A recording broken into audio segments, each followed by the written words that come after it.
Welcome to it then. Welcome to another episode of The Sweet Spot, brought to you by the Racing Post, sponsored by SBK. More on that very shortly. Pleased to say joined by the main man on the punter's bag once again, Steve Palmer. Steve, how are you? Good morning, Dave. Yes, I'm okay, thank you. It was the most challenging week of the year last week. Sweet Spot regulars will know that there were two players I really didn't want to play well last week. Eugenio Chikara and Joshua Berry. Chikara won. Berry finished in the places at 100 to 1. So, yeah, much to discuss. We need to show some bounce-back ability. Well, I'm sure you will, Steve. The Masters is on the horizon as well, so we're going to talk all things McIlroy's elbow, preparation. There's loads going on, but we've got new friends with us this week. SBK. You go onto their website, betssbk.com. No casino, no slots, no bingo, just sports betting. So make sure you jump onto there. And more on a juicy offer that they'll be providing to you golf punters out there as well. If you find the winner, 25% winnings boost on top. So hopefully you're going to be in good form. Put some wonga in the punters' pockets this week, Steve. Get us armed for the Masters next week. Lovely, generous 25% on top from SBK. We'll get on to that. Right, before we get into all the golf, you're here, of course, on the Racing Post YouTube channel. Do remember to like, comment and subscribe. It's quite a big week, I'm sure. Aintree and all that coming up. Make sure you're switched in, you're switched on every day, every morning in the lead up to the big one at Aintree. We've got loads coming up on the channel, so make sure you're locked in. Subscribe, comment. All the comments came alive last week as well. People with you, against you, more draw bias chat. There was all sorts going on. So make sure you get involved as well. We're across all the comments as well. And thank you to everyone who's got involved in the Q&A as well, which is coming up with Steve. Have you been provided with those questions yet, Steve, or we not got to that yet? I think I'm writing that on Wednesday, Dave. Yeah, I think my superiors are going to supply me with all the questions that they've selected, and I will answer them on Wednesday. There was a lovely one, you don't need to answer it now, about if you could have a four-ball with any golfer or celebrity alive or sadly not with us anymore. So I'm looking forward to your answer on that one, because I think it could be all sorts of characters cropping up in that four-ball. Yeah, it's going in Sunday's paper, I believe, isn't it? I'm writing it on Wednesday. Going in Sunday's paper, I believe, the answers to that. Right, okay. So we'll look forward to that then. Right, let's look back before we look forward to the golf. We'll look back. We'll go with the Indian Open first. Now, you've already mentioned the winner, Chikara, was on the radar. It was a bit of a roller coaster, the final round. The winning score was 4 under. Nakajima was there. Jos Luton was there. Dantor Sadie was there as well. They're all in the mix. Started with a double bogey, par bogey. I think it was the 14th. It looked as if he'd knifed one through the green and it hit the flag and went in. It was a roller coaster. Yeah, absolutely. Eugenio Chikara, 33 to 1 winner. Quality young player, Dave. Former world number 2 amateur. You know, we're obsessed with former world number 1 amateurs. He was a former world number 2 amateur. He joined LIV straight away. He won LIV Bangkok, you might remember, in 2022. So his only LIV success came in Asia. Had a few injury issues. Didn't play well last year on the LIV circuit and got booted off the Fireballs team. He was gutted. Sergio Garcia's team. Chikara was thrown to the Wolves. He's got a real chip on his shoulder. He was really angry about coming off the LIV circuit. So he'd be focusing on the Asian Tour at the start of this year, focusing on the Asian Tour and teeing up on the DP World Tour when he gets the chance. Played on a sponsor's invite last week in the Indian Open. He'd only played twice this year prior to last week, but one of those events was at the course he played last week. There was an Asian Tour event we mentioned last week. He finished 5th in that in February at the DLF. So a crucial bit of form that sensible punters would have obsessed about, because really good event. Wacom Neiman and Bryson DeChambeau were two of the players that finished ahead of him in that Asian Tour event. And then Chikara finished 20th in the Kenya Open. So yeah, the form was there, Dave. I'm going to bounce back from this, but I've got to get it off my chest because it's just classic. This is the nature of the beast, Dave. You know, I've been in this business for 30 years, but it still really annoys me when something like this happens. You know, basically, to use a golfing round parlance, played beautifully for 16 holes, Dave, of the selection process. Got the shortlist down to 7 names. If you back all 7, you have a 33 to 1 winner and a 100 to 1 in the places, and the runner-up, the one we did actually back. But then you trim the shortlist down to 5, and you only end up with the runner-up. So, yeah, faltered down the stretch to continue the golfing metaphor, but we will bounce back this week. Okay, that's good to know. I know you're confident. Listen, even though you've not officially put the winner up, you're in the right area, should we say? We're close. The radar's Good switched on. areas. Good areas, as Alex Stewart used to say when he was wicket keeping for England. I don't know if you're a cricket man. Good areas. And yeah, Joshua Berry. I mean, Joshua Berry was 100 to 1. Great young player. I mean, it's exciting times for English golf because English golf's got a great teenage player. He's 19 years of age, finished first and second on the Challenge Tour in India the previous fortnight, won a playoff, lost a playoff, and then he was in India last week, of course, in the higher grade and played really well. He's got a DP World Tour card through the Q School, Joshua Berry. So future looks really bright for him. Sorry, Dave, struggling with the throat. I think, You're all right. You're all right there. Yeah? I thought I might be off this week, to be honest with you, Dave. I was really ill on Sunday. Probably the pain of Eugenio Shakara and Joshua Berry, but I got really ill as the day went on. I think a new strain of COVID-19 might have got me. Do you know what it is, mate? It's burnout. Trying to stay up all night watching all these golf tournaments. This might be it. This might be it. But yeah, I got an early night and then Monday morning woke up well. But yeah, the throat's in a bit of peril. But I expect you want to talk about Kaito Nakajima because I know you were backing him last week. Yeah, and do you know what? There were glimpses in the final round when I thought we've got this covered here. You know, he's going to come charging through. But it's a hell of a golf course, this one as well, wasn't it? Jesus. Well, absolutely, yeah. If you get fraction out of position, you're in big trouble. And Eugenio Chikara, as you mentioned, that 14th hole on Sunday, went out of position on his second shot, and that chip was just flying, wasn't it? Going 100 mile an hour, so he's chipped in for birdie on the 14th. If it misses the flagstick, it's going racing down the bank. Yeah, the most likely scenario if it misses the flagstick is a double bogey. Let's be honest. So that was a 3-shot swing, and he ends up winning the tournament by 2 shots. And Kaito Nakajima. So Kaito Nakajima finished second. Kaito Nakajima back as in despair, really, because he made so few birdies at the weekend. Loads of pars. Friday was sensational, and then had a challenging weekend. But yeah, a great player, and I feel he was the right bet. We just should have had Shakara as well. Oh, well, listen, that shot on 14 looked every inch of one of my own golf shots, except mine don't go in. I've just been fortunate enough to hit the flagstick. And if you'd been doing that and it had gone in, wouldn't you have been a bit embarrassed? I mean, I thought his reaction was poor, really, because it was like a fluke on a snooker table. You should just hold your hand up because he must realise how lucky that was, and he's celebrating like he's a hero. He perhaps should have just held his hand up. That'd have been beautiful, wouldn't it? If whoever he was playing with, if he just sort of turned around and just lifted his hand up like he just fluked to red and he's landed plumb on the black. He just sort of... Absolutely. No, I was fuming, but Kaito Nakajima has got a bright future ahead. Don't you worry about that. Yes, he is going to be a multiple winner. No two ways about that. Hell of a player. Any other takeaways from that, Steve, before we move on? No, mate. No. We'll be back in Kaito Nakajima again. We'll be back in Joshua Berry again. And, Eugenio Chikara now has got a deeper World Tour card. No longer has to rely on sponsors' invites. We have to keep a close eye on him again. Okay, right. Let's move on then to the Houston Open, won by Min-Woo Lee, who, I don't know, ended up going down some sort of rabbit hole after the day after this, Steve, and seeing Min-Woo Lee incredible shots made sort of on the PGA Tour. I think they put up a video on YouTube, and there was wobbles, there was glimpses of craziness, brilliance, all sorts, but he's a hell of a shot maker, and he's got everything in his arsenal. He's a fantastic talent.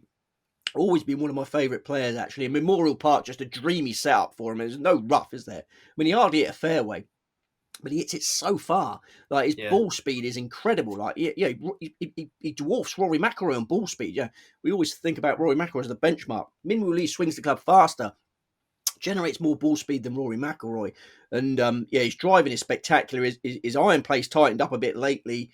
I shy away from course debutants, Dave. I think it's a weakness of mine, really, because it doesn't take long for professional golfers to learn golf courses, particularly easy ones like that one, because that was Min-Woo Lee's course debut, but the setup just perfect for him. He shows off his skills around the greens. He's brilliant around the greens.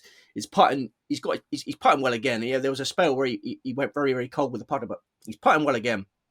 I've learnt lessons last week. Don't ignore course debutants if the course is straightforward and it suits them perfectly. If you have a big price fancy, like Joshua Berry at 100 to 1. You don't leave them out. Don't leave them out. So I feel like I've learnt valuable lessons from last week, and we approach the future with confidence, Dave, if I can get over this apparent illness. Yeah, you struggle. The longer we go on, the more you're struggling, mate. We've not even got to the tips yet, so make sure you keep yourself lubricated in that cabin of yours. Yeah. Right, the winning score, he was 20 under par. We had some big guns stacked up in behind, Steve. One player I did want to ask you about, which was beautiful to see back in the mix, was Gary Woodland. Oh, yeah. I think as a neutral, you have to be supporting Gary Woodland. I mean, no player has come back from brain surgery to win on the PGA Tour. I mean, it sounds ridiculous to even say, doesn't it? If you've watched the Netflix Full Swing stuff, there's an episode on Gary Woodland, and you see he's been through the ringer. He's got loads of young kids, and then suddenly had a baseball-like tumor on his head. The tumor was as big as a baseball. So he's come through that, and now he's back playing wonderful golf again. It was just that 13th hole. He missed a 4-footer on the 13th hole, which has cost him a playoff in the end. So yeah, beautiful story. Long live Gary Woodland. It wasn't quite as short as the putt that Tony Finau missed. Did you see that one? I did see that one. Yeah. That's poor, isn't it? He obviously just did a sort of backward one to try and knock it in, didn't he? But Tony Finau misses putts like that when he's trying. But even when he, don't talk to me about Tony Finau. We've all done that. I would have just given that to you, mate. If we were on our way around, I'd go, it's all good. But you can't be having any of that nonsense on the PGA Tour. No, that's right. And talking of putting, I mean, Scotty Scheffler putted superbly, didn't he, for 3 rounds? I mean, all eyes on Scotty Scheffler. Masters next week. The Masters favourite tied second. A bogey-free 63 on Sunday. But he finished the week 6th in the putting stats. I mean, that is really encouraging for Scheffler fans. It was just Saturday. His putter was ice cold on Saturday. Essentially lost the tournament on the Saturday. But the other 3 days, he was rolling him in from all parts. So I think Scheffler fans will be encouraged, but he didn't win the golf tournament. The last 2 holes were disappointing. Min Lee under extreme pressure after finding water at 16. If Scheffler could have birdied either 17 or 18, then anything could have happened. But he's gone 6 tournaments now, so he's played 6 tournaments without winning this year. Seems grouchy, doesn't he, Dave? I don't know if you noticed. He's gone at the game. 6 tournaments. He's gone at the game. Well, this is it. Will he ever win again, Dave? Did the infamous Christmas Day ravioli incident essentially end the chef's career? This is what we're wondering. But he just seems so grouchy. He obviously got used to winning regularly last season, and there's an angriness about Scheffler that we need to keep an eye on. But we won't see him again till the Masters now. And it's the right, same. Before we get on to McIlroy, any other takeaways on the actual course? The course.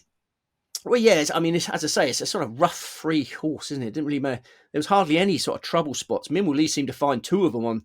You seemed to find the only places that you could cause serious problems on Sunday when the water at 16, and then when he went in that tree and started messing around on his knees. But very, very straightforward course. Davis Thompson, obviously, on Saturday evening, you had Davis Thompson in the lead, Dave. I don't know if you were following on Saturday evening. Yeah. He was playing so well. And you had Kaito Nakajima in second place going into the final round. So it looked like we might be on for one of our famous doubles, Dave, on Saturday evening. But 16 and 17 are really easy holes. They're birdie holes. Thompson bogeyed 16, bogeyed 17, and the dream died. But he's showing flashes of great form. Keep your eye on Davis Thompson. Keep him on your side. Okay. Right, let's move on to McIlroy then. I messaged you, didn't I, about... Oh dear, there's talk of right elbow issues, but I've also got a theory that this is some kind of fabricated story issue from McIlroy to take a little bit of heat off of him. As I said to you, Steve, Ronnie O'Sullivan does exactly the same thing. I'm retiring, I'm injured, I've got school fees to pay, whatever it is, to just park all the pressure, everything that's going on. I've got this issue over here. I'm going into this golf tournament, not quite right. Don't expect too much from me. Blah, blah, blah, blah, blah. What are your thoughts? Yeah, I wasn't convinced either. I mean, it just suddenly dropped in this bombshell of having a sore elbow. The elbow's been bothering me. But then he said straight after that his coach was flying in tomorrow and we're going to work on a few things. So if you've got a sore elbow, you rest it, don't you? You're not going to be working on a few things. So I suspect it might have been a tactical thing. I mean, we don't like to accuse anyone of lying on here. If we were at in the House of Commons and we accuse someone of lying, we'd be in big trouble. So I don't know. Rory's but Rory is quite sensible. It's quite sensible because the pressure builds on Rory at this time of the year, and it is nice that he could have an excuse waiting if it all goes wrong again, because the preparation couldn't have gone any better. Even last week, it was just an ideal prep run. Every department of his game was good. There were no weaknesses last week. He didn't really strongly contend. It wasn't a week that took a lot out of him. So, I've never seen his Masters preparation go as well as it has this year. So maybe if he just wants to throw a potential elbow in there and just, if it all goes horribly wrong, I'll just blame it on the elbow. I mean, you saw it a lot with Tiger Woods in the latter stages of Tiger Woods' career. I hate talking about it as if it's over, but I think it probably is. Where as soon as he hit a bad shot, he suddenly, the injuries would really kick in, and he could blame it all on the injuries. He was never sore after he stuffed one, was he?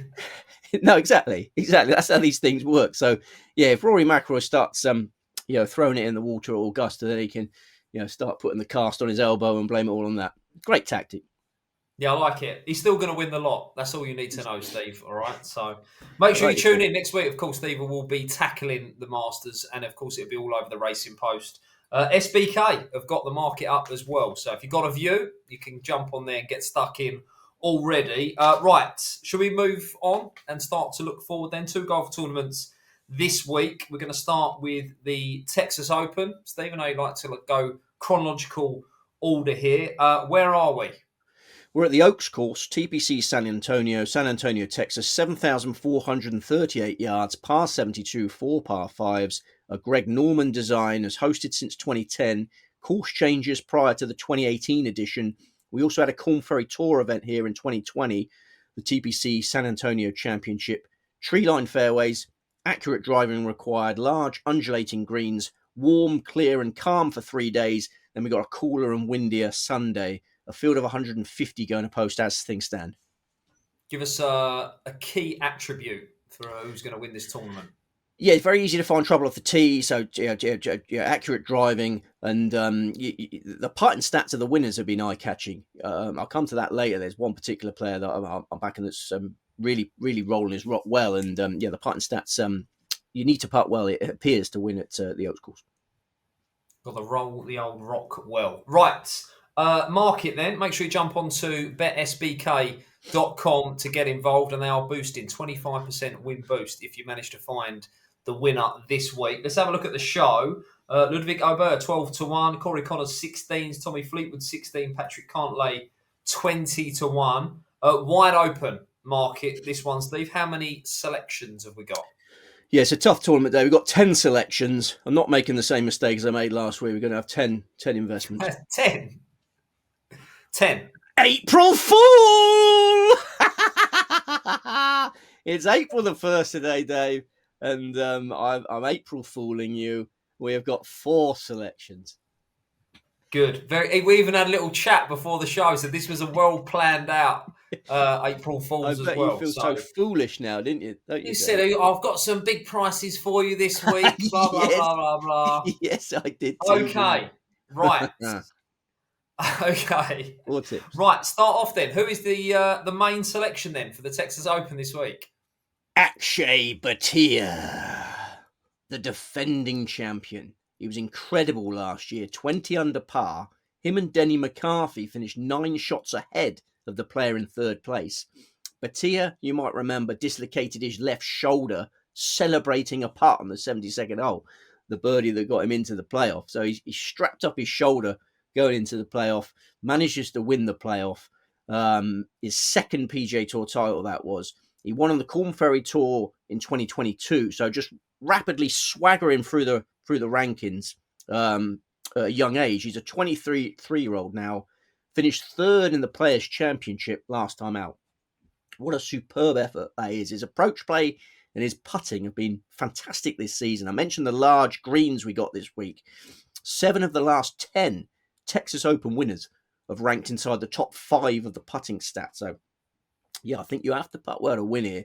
And I see Bhatia completing a hat-trick of PGA Tour titles on Sunday. I think it's very important to how focused the player's going to be this week, Dave. I think Bhatia's at the stage of his career where he's focused on this. There's no Masters distraction for him. if he can complete a hat-trick of PGA Tour titles on Sunday, he'd love to do that. So, yeah, I think you're going to get full focus from the defending champion. Yeah, I love that. I love the listen. He's trying to make a name for himself right here, right now.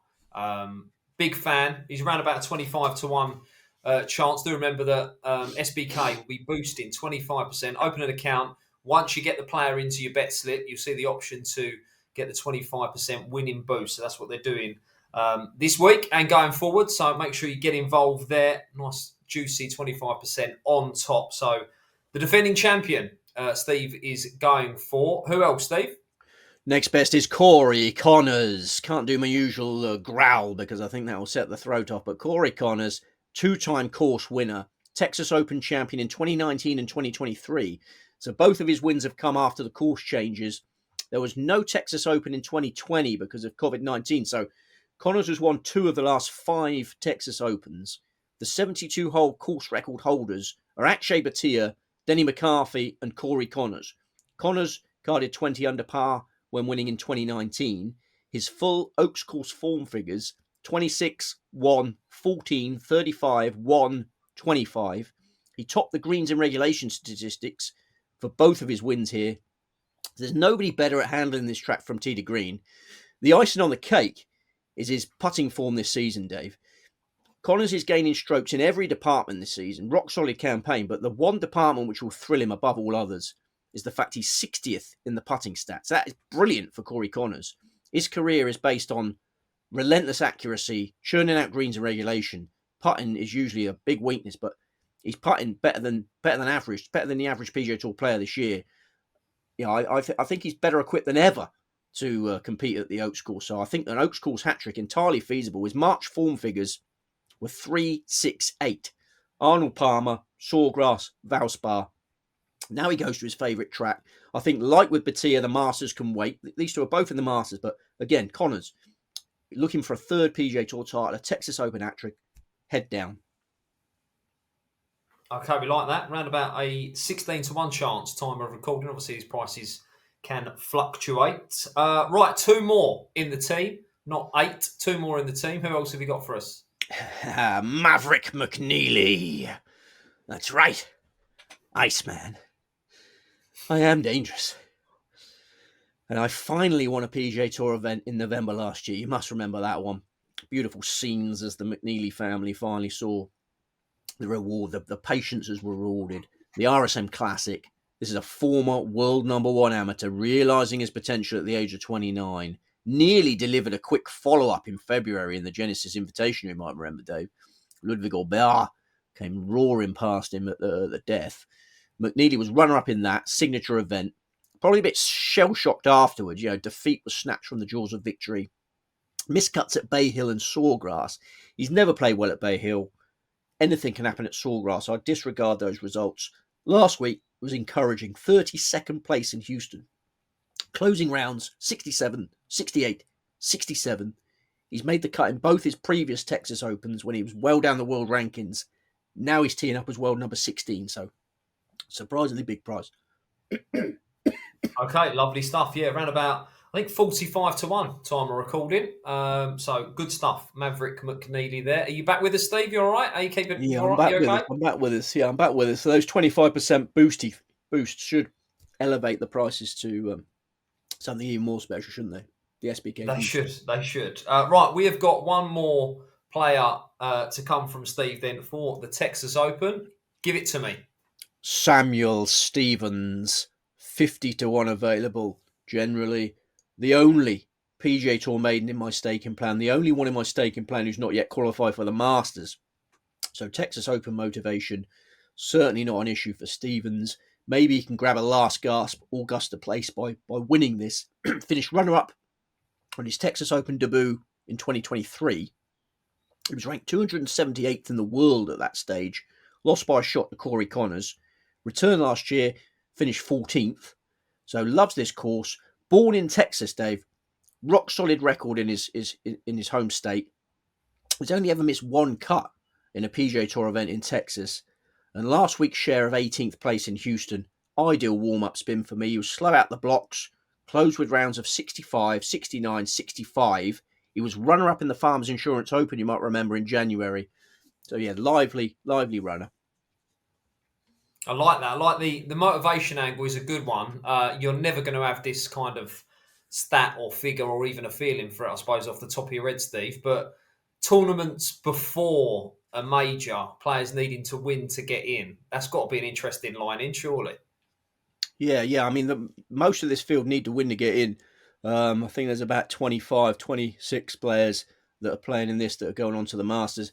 Some of them have got Masters on their mind, can't think of anything else. You question whether Rory McIlroy was that keen on actually winning last week. Would the hype would have been just beyond, just gone to a different stratosphere. Had he won last week, 3 wins going into the Masters, you'd have to say both elbows were hurting if that had happened.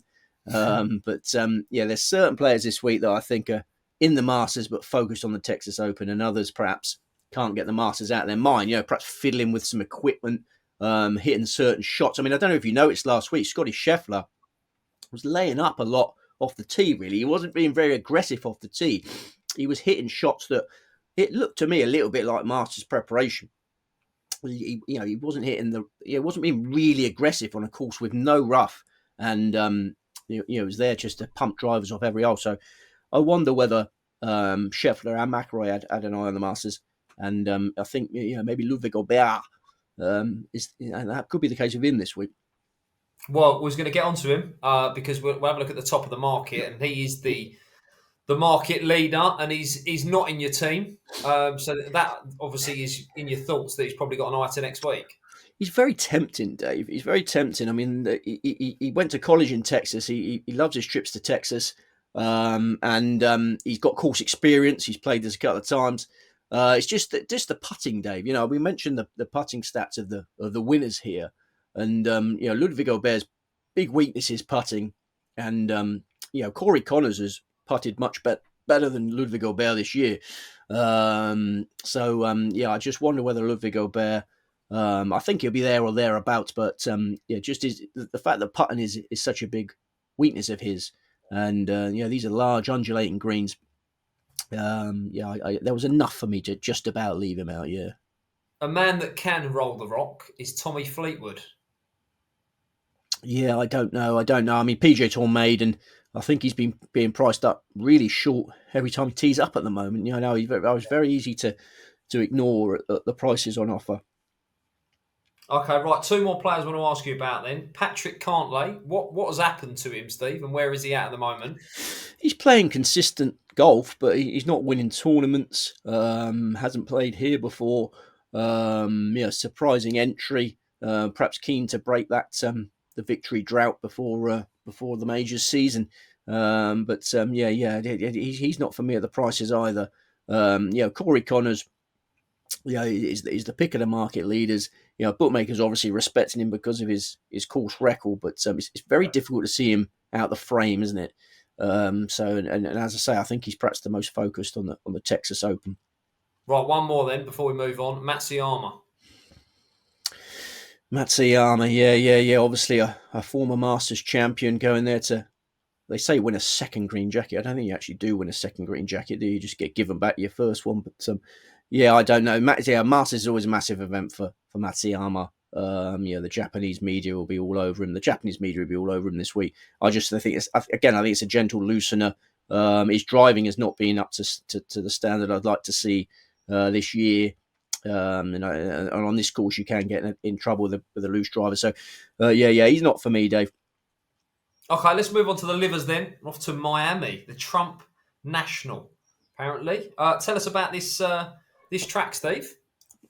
Yes, Trump National, Doral Golf Club, Miami, Florida, 7,701 yards, par 72, 4 par 5s. This was a standard PGA Tour venue from 1962 to 2006, hosted the WGC Cadillac Championship from 2007 to 2016. Jill Hantz remodeled the course in 2014, made it tougher. The season-ending LIV Team Championship was at this venue in 2022 and 2023. Then it became a regulation LIV event for the first time last year. Long track, favours big hitters. There's lots of water hazards. We've got 3 breezy days in the forecast, so it's a stiff ball striking test.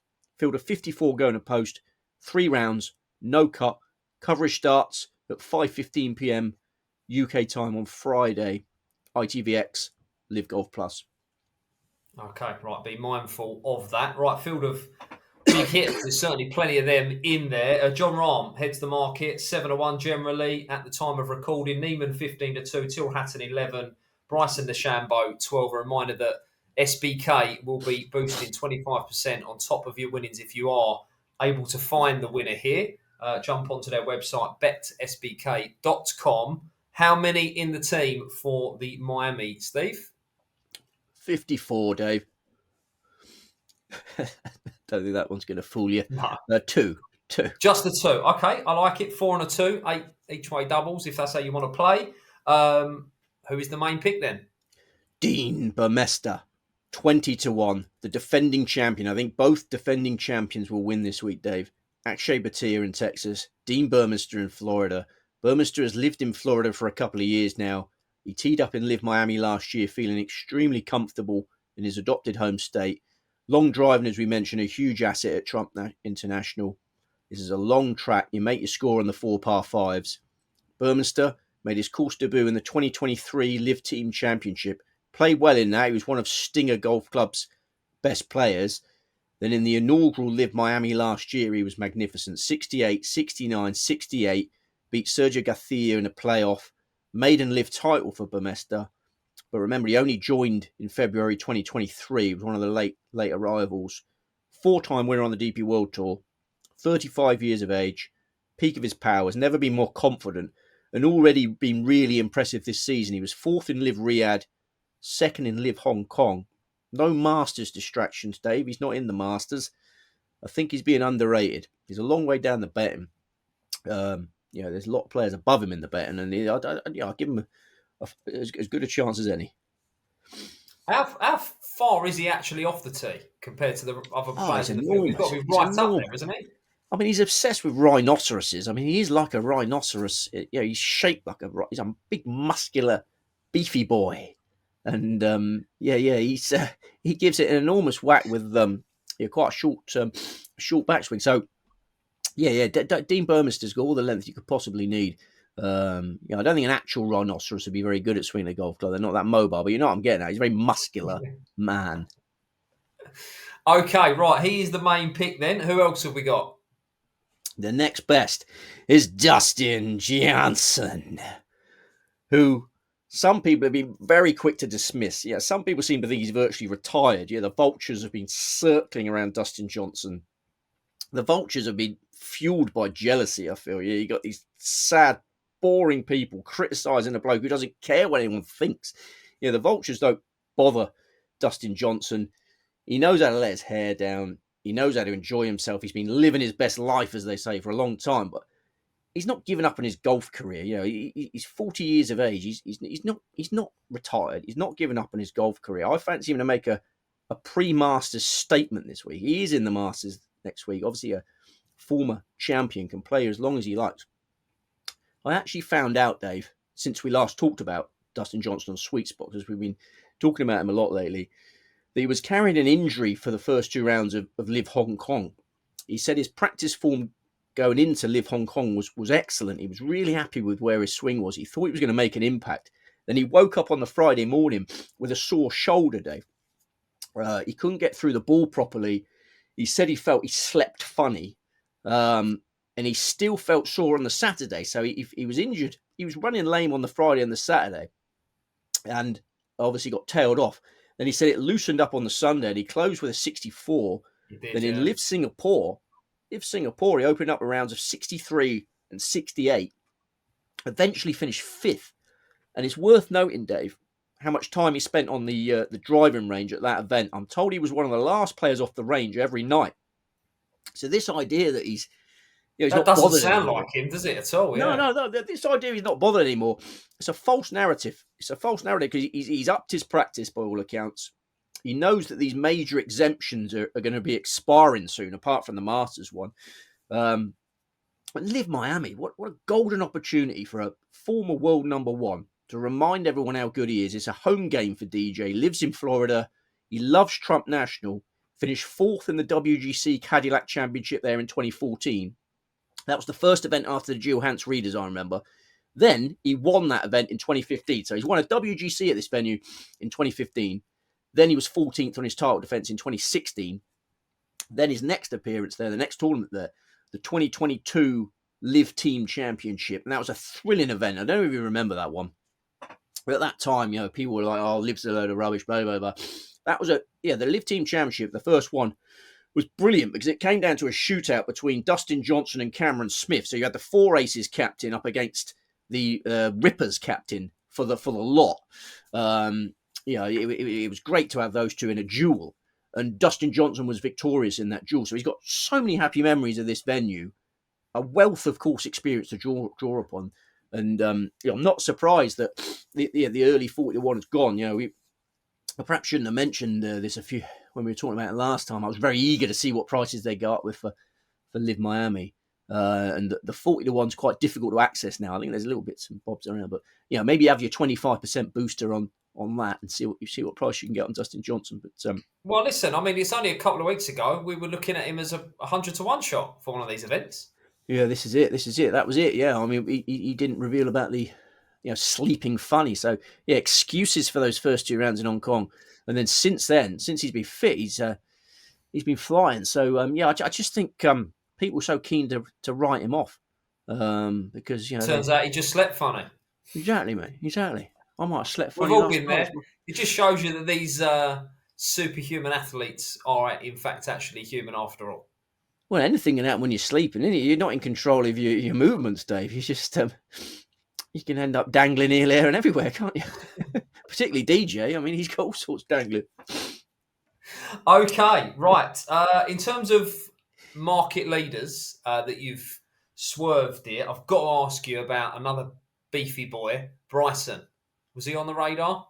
Yeah. He's played well here before on the LIV circuit, in the LIV Team Championship. He's Crusher's side one. So you had Dustin Johnson was the captain of the winning team in the first LIV Team Championship here, and then Bryson DeChambeau was the captain in the second LIV Team Championship here. Bryson changed his golf ball a little while back, and that put me off a little bit, but he seems to be getting his act together. Yeah, I mean, Bryson DeChambeau will fancy himself next week when he yes. I mean, again, there's a focus element to this. There's a lot of players playing in the LIV event this week or at the Masters next week, tuning up for that one. Obviously, there'll be a billion more people watching them next week than watching them this week. But I think for Dustin Johnson, you're keen to make a statement, remind everyone how good he is. I think he'd be more motivated than others. I mean, there's a lot of market leaders that, if you go through all of them, I'm not sure my throat will get through it, but I have obviously ignored the whole of the top of the market. And there's lots of similar prices in there. But yeah, Bryson DeChambeau, I respect him, but I prefer my two at much bigger prices. Okay, we're at the Trump National. Do you think we'll see the president this week at the course? Yeah, you wouldn't rule it out. You wouldn't rule it out. Oh. Loves it, doesn't he? If he's trying to bring together everyone, a LIV event at his track, he'll be there. Well, wouldn't it be wonderful if we saw him and Tiger Woods there? The ultimate olive branch. If you saw Tiger Woods at a LIV event, I wrote a column the other day about I think Tiger Woods is going to be the next US president. So you could have the current US president with the president to be. They're getting on like a house on fire, those two, and I think that's the natural order. So I'd love to see. Yeah, I think there's a good chance you'll see Donald there, and then hopefully Tiger can come in too, because that really would be a chance to bring everyone together. It'd be wholesome, wouldn't it? It'd be wholesome. Right, let's have a roundup then of the tips. We'll start with the Texas Open. Akshay Bhatia, Corey Connors, Maverick McNeely, and Samuel Stevens. And the livers are in Miami. Dean Burmester and Dustin Johnson. Right, good stuff. Loads happening this week and next week. I mentioned everything happening at Aintree. Of course, we've got the Masters. This show will be back. What's coming up in the Racing Post, Steve? We've obviously got your Q&A. Going to be an in-depth drill down into every player in the field from yourself. What the plans? Very much so. Yeah. The Masters pull-out will be out in Wednesday's paper next week. So it's just Masters build-up for me now. Yeah, I basically just say goodbye to my family. My family go off. I enjoy the spring sunshine. I live in solitary confinement in this work shed for a fortnight. So I'm fully. I'm so keen to bounce back from last week's missed opportunities. Obviously we should have been winning fortunes from that Indian Open. Fine margins in this game, but The Batia Burmester double will get us back on track this week, Dave. Can you imagine?